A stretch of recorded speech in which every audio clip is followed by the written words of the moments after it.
Okay, this is why the universe this is why the universe is infinite. This is a mathematical rule. Any number divided by infinity is 0. Therefore, 0 times infinity is any number. A square is two-dimensional, its height is 0. So I could use a two-dimensional square to represent all of the second dimension. A cube is three-dimensional, so I can use a cube to represent all of the third dimension. If I take any number of squares and I add them to each other, it'll still be 0. But if I take infinity squares and I add them to each other, I get a height, which is a number. So that's infinity squares. So you can see a cube is made of infinite squares. For the third dimension to exist, the second dimension must be infinite.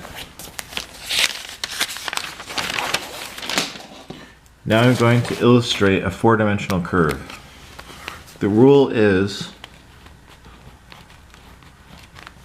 no straight lines. So a wave, I'll point using my pen. A wave is still a straight line because it's going on a straight axis. A corkscrew is still going along a straight line axis unless we change the axis. So here we can see an illustration of it. Imagine that this corkscrew is revolving around another axis, which is another corkscrew. But we'll take a look at this curve. Instead of looking at this curve, do a corkscrew around it.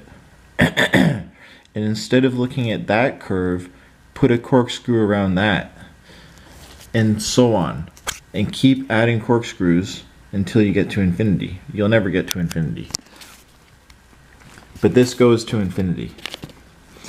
And the axis that it revolves around another axis, which revolves around another axis, which revolves around another axis, and so on to infinity. So both ends go to infinity. This is a four-dimensional curve. For the four-dimensional curve to exist, you need infinite space. There's no way you can make this without having infinite space. So that means the third dimension is infinite. For the fourth dimension to exist, the third dimension is infinite. And if you want to become four-dimensional, all you have to do is go the speed of light. Your mass increases dramatically when you go the speed of light.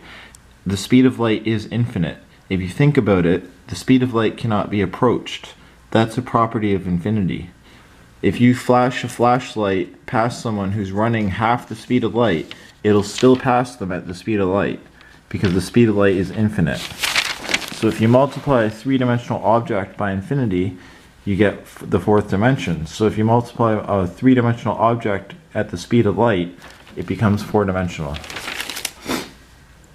So for the fourth dimension to exist, the third dimension must be infinite. So our dimension is infinite.